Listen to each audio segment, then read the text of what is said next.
Visakha police grounds లో స్వతంత్ర దినోత్సవ వేడుకలను ఘనంగా నిర్వహించారు. రెవెన్యూ శాఖ మంత్రి అనగాని సత్యప్రసాద్ జాతీయ పతాకాన్ని ఆవిష్కరించి ప్లాటూన్ల నుంచి గౌరవ వందనం స్వీకరించారు. విశాఖ ఎంపీ శ్రీ భరత్, ఎమ్మెల్సీలు చిరంజీవి, రామారావు, ఎమ్మెల్యేలు వెలగపూడి రామకృష్ణబాబు, వంశకృష్ణ శ్రీనివాస్, విష్ణుకుమార్ రాజు, ఇతర ప్రజాప్రతినిధులు పాల్గొన్న కార్యక్రమంలో విద్యార్థులు ప్రదర్శించిన సాంస్కృతిక, దేశభక్తి, ప్రబోధాత్మక కార్యక్రమాలు అలరించాయి.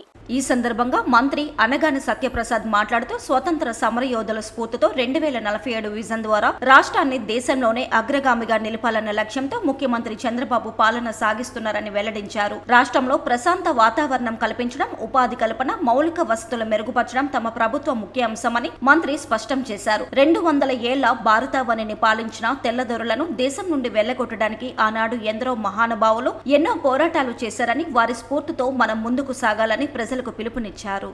నా జన్మ హక్కు అని బాల గంగాధర్ తిలక్ చెబితే తూటాలైనా ఎదుర్కొంటాం కానీ స్వాతంత్రం కావాల్సిందే అని చంద్రశేఖర్ ఆజాద్. నన్ను చంపొచ్చు కానీ నా స్వాతంత్ర ఆకాంక్షను చంపలేరని భగత్ సింగ్. నాకు మీ ఉడుకు నెత్తురు ఇవ్వండి, నేను మీకు స్వాతంత్రం ఇస్తానని సుభాష్ చంద్రబోస్ చెప్పిన నినాదాలు ప్రజలను కదిలించాయి. సుమారు దానికి వ్యతిరేకంగా ఎంతో మంది వీరులు, ఝాన్సీ లక్ష్మీబాయి గాని, తాంతియా తోపే గాని, నానా సాహెబ్ లాంటి వారి పోరాటం స్వతంత్ర కాలంలో జాతీయ అభిమానాన్ని, స్వాతంత్ర కాంక్షను విపరీతంగా రగిల్చింది. లాలా లజపతి రాయ్, బాల గంగాధర్ తిలక్, బిపిన్ చంద్రపాల్ లాంటి దేశభక్తులు అతివాద స్వతంత్ర పోరాటం కోసం సాగించారు. దేశబంధు చిత్తరంజన్ దాస్, గోపాల్ కృష్ణ గోఖలే, మహాత్మా గాంధీ, జవహర్ లాల్ నెహ్రూ, సర్దార్ వల్లభాయ్ పటేల్, లాల్ బహదూర్ శాస్త్రి, రాజాజీ లాంటి మితవాదులు ఒకవైపు, భగత్ సింగ్, రాజ్ గురు, సుఖ్దేవ్, ఉద్ధమ్ సింగ్, చంద్రశేఖర్ ఆజాద్ మరి పోరాట వీరులు మరొక వైపు. ఇవన్నీ కూడా ప్రజాస్వామ్యానికి పునాదులు.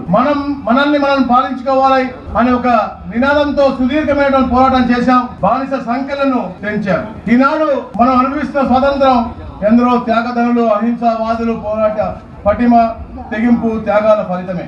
స్వాతంత్ర సాధనే పరమావధిగా భావితరాలకు స్వేచ్ఛాయుత ప్రశాంత జీవనం అందించడం లక్ష్యంగా ముందుకు సాగి అహర్నిశలు శ్రమించి స్వాతంత్రం కోసం ప్రాణాలను సైతం అర్పించిన త్యాగతను నిండు మనసుతో మనందరం కూడా నివాళులు అర్పించాల్సిన అవసరం చాలా ఉంది.